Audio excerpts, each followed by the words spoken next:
Hello my dear students. आज अपन BCHCT 135 का जून 2022 का पार्ट ए सॉल्व करेंगे। वो अपन स्टार्ट करते हैं।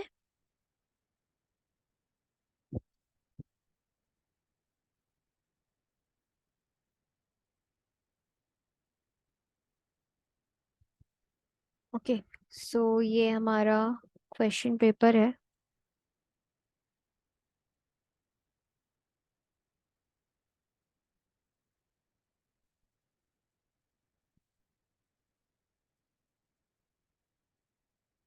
तो ये 2022 का टर्म एंड एग्जामिनेशन है। इसमें solution electrochemistry, conductance, phase equilibrium and functional group, organic chemistry से हमारा क्वेश्चन आया। मैक्सिमम 25 मार्क्स, 50 मार्क्स है। मिनिमम जो हमारे हैं वो 25 मार्क्स हैं। यहाँ गलत लिखा है, मिनिमम मार्क्स है। तो इस वीडियो में अपन पार्ट ए सॉल्व करेंगे, then part B next video में आएगा, क्योंकि इसको एक एक क्वेश्चन का आंसर बताना थोड़ा लेंदी हो जाता है। सो स्टार्ट करते हैं। तो पहला क्वेश्चन 5 मार्क्स में आया है। पूछा है कि explain the process of steam distillation and the label diagram आपको इसका ड्रॉ करना है। तो डिस्टिलेशन, अगर हम सिंपल डिस्टिलेशन की बात करें तो वहां इवेपोरेशन प्लस कंडेंसेशन होता है। अब यहाँ स्टीम आ गया है, तो स्टीम डिस्टिलेशन में हम स्टीम का यूज करते हैं और उन कंपाउंड्स को सेपरेट करते हैं जो कि इमिसिबल लिक्विड पेयर्स बनाते हैं। तो जब मैंने आपको सोल्यूशन पढ़ाया था तो उसमें आपको स्टीम डिस्टिलेशन समझाया था। तो अगर अभी मैं आपको समझा रही हूँ, इससे इसका ऑलरेडी एक वीडियो अपलोडेड है सोल्यूशन में, तो आप वहां जाके भी देख सकते हो, वरना यहाँ से तो आपको आंसर मिल ही रहा है। तो यहाँ होता क्या है, सबसे पहले तो इट्स अ सेपरेशन प्रोसेस। सी, मैं यहाँ पे आपको पूरा आंसर तो नहीं बता सकती हूँ, बट हाँ पॉइंट्स बता सकती हूँ। उस पॉइंट से आप आंसर फ्रेम कर सकते हो।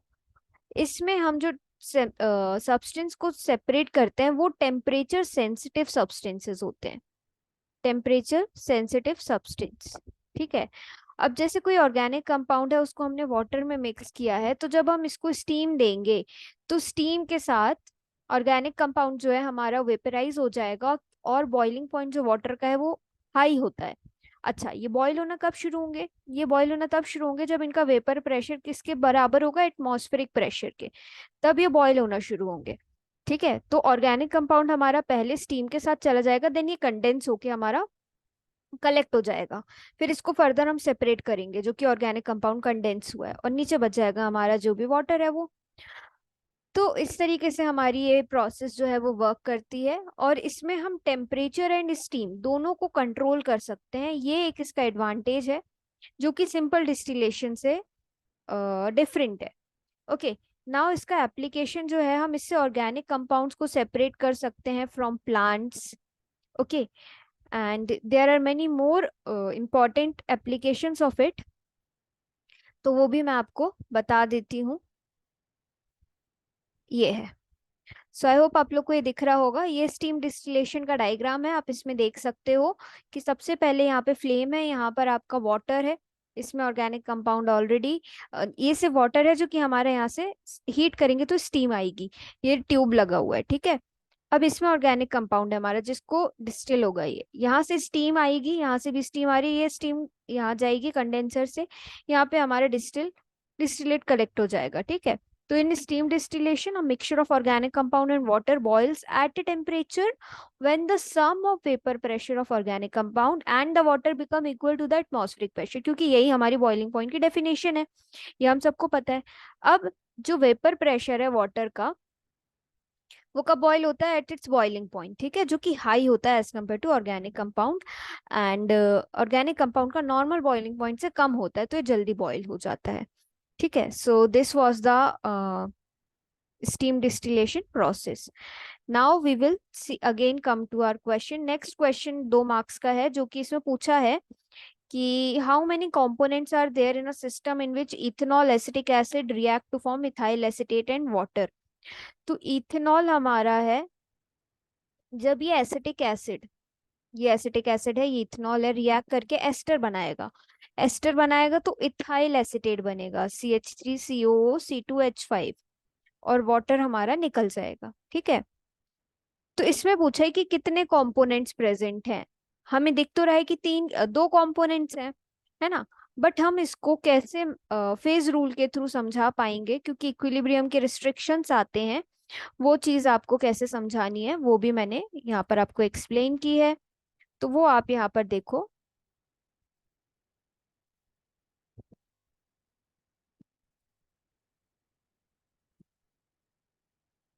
ठीक है, तो देखो जब आप इथेनॉल और एसिटिक एसिड का एग्जांपल लोगे तो यहाँ पे रिस्ट्रिक्शन आते हैं। पहला रिस्ट्रिक्शन तो ये आता है कि नंबर ऑफ कंपोनेंट जो है वो 3 है। ठीक है, बट एक और रिस्ट्रिक्शन, एक एक रिस्ट्रिक्शन इक्विलिब्रियम के कारण आता है, तो वो जितने भी कंपोनेंट होते हैं उससे -1 हो जाता है। एक और रिस्ट्रिक्शन आएगा, वो ये आएगा कि अमाउंट ऑफ इथाइल एसिटेट, जो हमारा एस्टर बन रहा है और वाटर बन रहा है रिएक्शन में, ये दोनों इक्वल होते हैं, तो नंबर ऑफ कंपोनेंट हमारे 2 हो जाते हैं। तो यहाँ पे जो आप देखोगे तो number of component there are 2। Now इसका बी पार्ट है, इसमें आपको पूछा है कि ये क्लॉसियस क्लेपेरॉन इक्वेशन का, ये इक्वेशन दी हुई है, इस इक्वेशन का यूज करके आपको इसका डेरिवेशन करना है। सो डेरिवेशन तो देखो, डेरिवेशन के लिए आपको जो मैंने वीडियो आपको फेज इक्विलिब्रियम में समझाया है, क्लॉसियस क्लेपेरॉन इक्वेशन, इसको आप वहां से जाके रेफर कर लेना।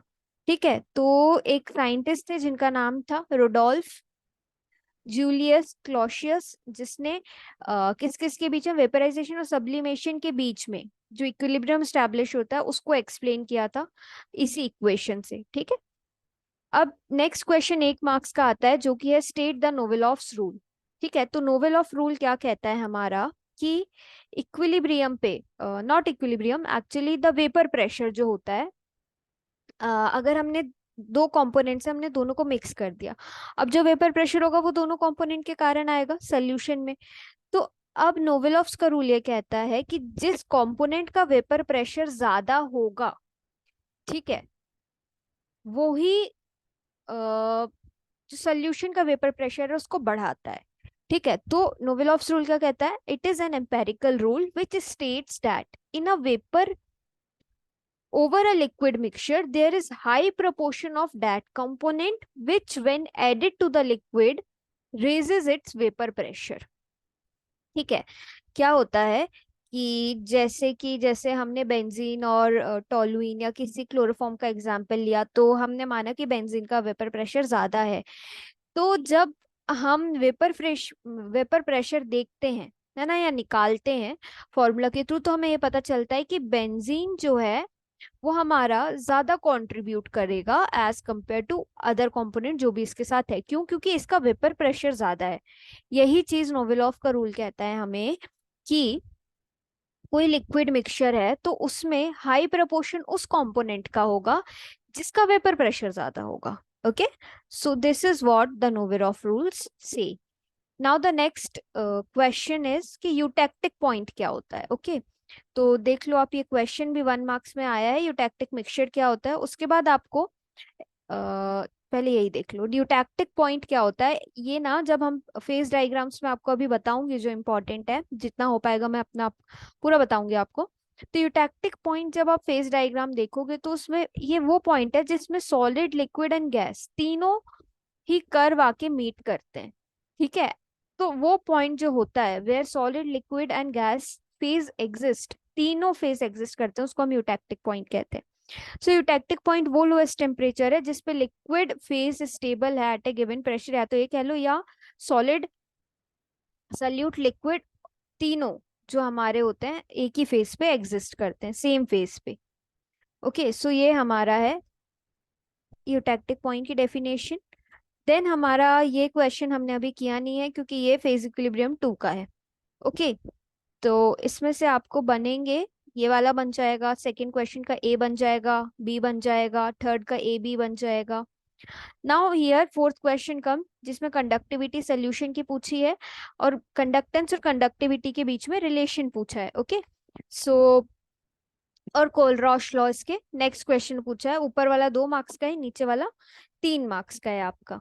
सो ये मैं आपको यहाँ पर बताती हूँ, जस्ट अ मिनट। हाँ, तो conductivity of a solution and conductance और कंडक्टिविटी के बीच में रिलेशनशिप। तो देखो कंडक्टेंस क्या होती है, ease with which the current flows. Conductivity is ease with which current flows. जितना आसानी से हमारा करंट फ्लो करेगा उतनी हमारी कंडक्टेंस होगी। अब कंडक्टेंस को हम, या कंडक्टेंस को हम जी से क्या होता है डिनोट करते हैं, कंडक्टिविटी को के से। ओके, सुना हो। कंडक्टेंस की यूनिट अगर हम देखें यहाँ पे तो वो हमारी होती है मो या पर ओम, या इसको हम सीमेंस भी कहते हैं। फिर कंडक्टिविटी इलेक्ट्रोलाइट की क्या होती है, ये सब इनने डाइल्यूशन का बताया, ये मैं आपको बता चुकी हूँ ऑलरेडी। तो ये आप छोड़ दो, आप बस ये देखो कि जो कंडक्टेंस है, ये मैं आपको यहाँ बताती हूँ। कंडक्टेंस और कंडक्टिविटी का रिलेशन पूछा है, तो conductance G it is inverse of resistance. ठीक है, अब conductivity is inverse of resistivity, ये दो रिलेशंस हो गए। अब एक रिलेशन ये आता है कि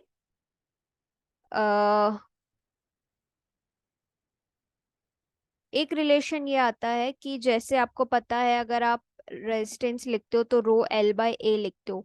अगर 1/r करोगे तो ये क्या हो जाएगा, 1/रो हो जाएगा और a/l हो जाएगा। तो जो हमारा 1/r तो हमारा g हो जाएगा क्योंकि कंडक्टेंस है ये, और जो 1/रो है ये हमारा k हो जाएगा, और ये रहेगा a/l। तो एक ये रिलेशन आता है कंडक्टेंस और कंडक्टिविटी के बीच में। अच्छा, अब ये जो होता है ना l/a, l/a को हम g स्टार भी लिखते हैं, और ये क्या होती है हमारी सेल कांस्टेंट। ठीक है, तो ये हमारा कंडक्टिविटी और कंडक्टेंस के बीच का रिलेशन है। एक और रिलेशन आता है जिसको आप लिखते हो conductivity is equals to conductance into cell constant. ये दो ऐसे रिलेशंस हैं जो आते हैं। सो आई होप आप लोग को ये समझ आया होगा। ये हमारा था रिलेशन। अब इसके बाद पूछा है कि कोलरॉश लॉ क्या है। ठीक है, तो कोलरॉश लॉ क्या कहता है कि independent sorry at infinite dilution, जब आप बहुत डाइल्यूशन करते जा रहे हो, वाटर ऐड करते जाते हो, सोल्यूशन को डाइल्यूट करते जा रहे हो, तो तब जितने भी आयंस होंगे सारे आयंस का कंट्रीब्यूशन कंडक्टिविटी में होगा। So it is what, it is the law of independent migration which states that the limiting molar conductivity of an electrolyte can be represented as sum of individual ions। तो उसमें ions में cation and ion दोनों आते हैं। अब इसके applications क्या हैं, तो एप्लीकेशंस में हम ये बताते हैं कि ये सबसे पहले तो वीक इलेक्ट्रोलाइट की कंडक्टेंस को डिटरमाइन करता है। दूसरा कि हमें लिमिटिंग मोलर कंडक्टिविटी किसी भी इलेक्ट्रोलाइट की पता चलती है। ठीक है, और ये तो अभी वीक इलेक्ट्रोलाइट का हो गया। दूसरा ये है कि डिग्री ऑफ डिसोसिएशन भी हमें ये बताता है। तो ये कर्व है आपका। ठीक है, आप यहाँ पे देखोगे कि the graph plotted between lambda M and the concentration, है ना, is not a straight line for weak electrolyte. तो वीक इलेक्ट्रोलाइट की जो कंडक्टेंस है वो धीरे धीरे इंक्रीज होती है। Therefore limiting molar conductivity lambda M जो है can not be obtained by extrapolation. ये बहुत बड़ा डिफरेंस है जो कि स्ट्रॉन्ग इलेक्ट्रोलाइट की और वीक इलेक्ट्रोलाइट के में डिफरेंस है। ठीक है, तो ये वीक इलेक्ट्रोलाइट के लिए दिखाया है ये डायग्राम। अब दूसरा जो है एक और पॉइंट वो ये है कि इससे हम डिग्री ऑफ डिसोसिएशन कैलकुलेट कर सकते हैं, और डिग्री ऑफ डिसोसिएशन कैलकुलेट करने के लिए ये फॉर्मूला है, और lambda M upon lambda M naught alpha, इससे आप कैलकुलेट कर सकते हो। और इस लॉ के जो यूजेस हैं वो है डिग्री ऑफ डिसोसिएशन कैलकुलेट कर सकते हो, वीक इलेक्ट्रोलाइट के लिए डिसोसिएशन कांस्टेंट कर सकते हो, सॉल्युबिलिटी स्पैरिंगली सॉल्युबल सॉल्ट्स की कैलकुलेट कर सकते हो।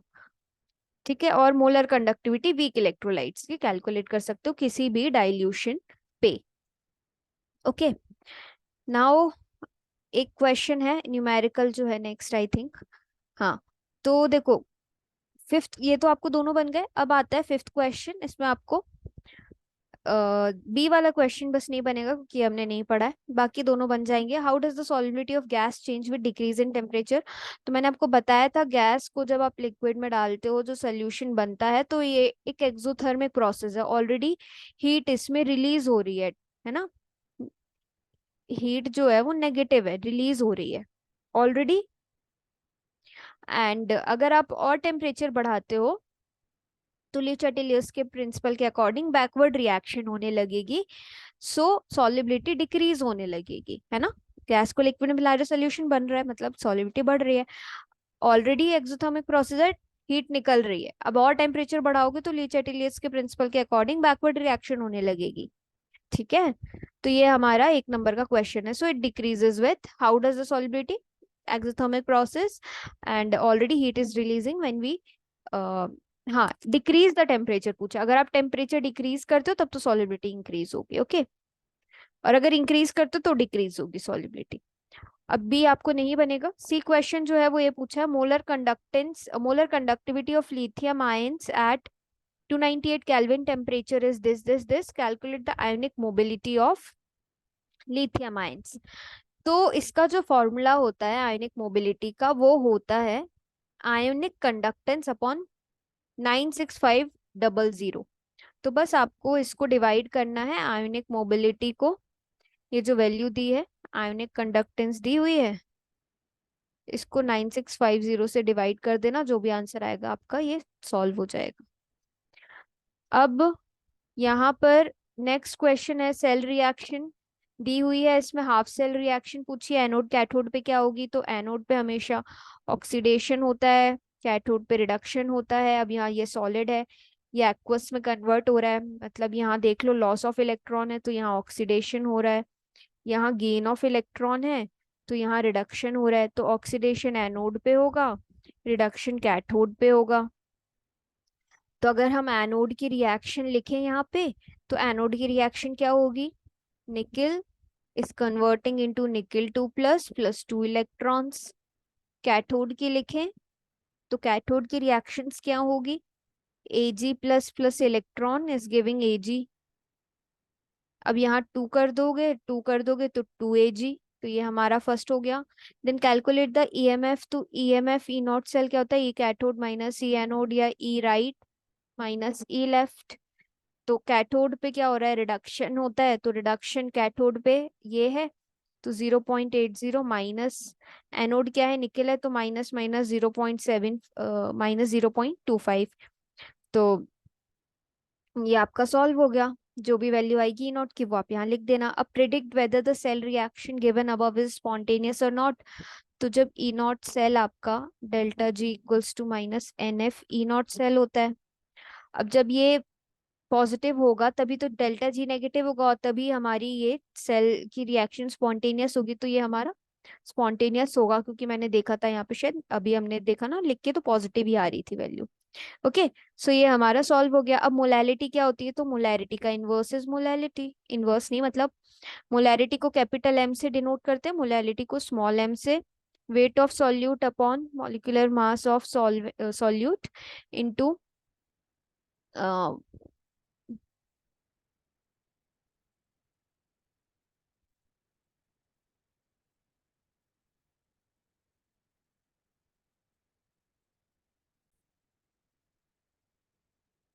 यस, सो मोलैरिटी हमारा कैपिटल एम से था, तो ये हो जाएगा W B upon M B into 1000 upon weight of solvent A in grams. ठीक है, तो ये हमारा मोलैलिटी हो गया। मोलैरिटी क्या होता है? W B upon M B, ये क्या है? सॉल्यूट का वेट जो क्वेश्चन में गिवन है, ये उसका molecular mass into 1000 upon volumes in ML. Okay, now give two applications of electrolytic cell. तो इलेक्ट्रोलिटिक सेल क्या होता है? गैल्वेनिक सेल क्या था? गैल्वेनिक सेल क्या था? गैल्वेनिक सेल, ये एप्लीकेशंस है इलेक्ट्रोलिटिक सेल के। तो देखो, गैल्वेनिक सेल में एनोड कैथोड, एनोड नेगेटिव होता है, यहाँ पे पॉजिटिव हो जाएगा, कैथोड रिवर्स हो जाएगा। अब ये एक ही सेल में दोनों डिप्ड होते हैं और बाकी गैल्वेनिक सेल में दोनों अलग अलग हाफ सेल्स होते हैं। तो बेसिकली इलेक्ट्रोलाइटिक सेल ऑक्सीजन और हाइड्रोजन गैस का प्रोडक्शन करता है वाटर से। फिर सेकंड इंपॉर्टेंट है इसका, इलेक्ट्रोप्लेटिंग में यूज होता है। Electroplating is the process of forming a thin protective layer, किसकी, मेटल की किसी अनदर मेटल पे। फिर इलेक्ट्रो रिफाइनिंग है, फिर इलेक्ट्रोकेमिकल सेल्स यूज होते हैं इलेक्ट्रोलिटिक रिकवरी प्रोसेसेस में।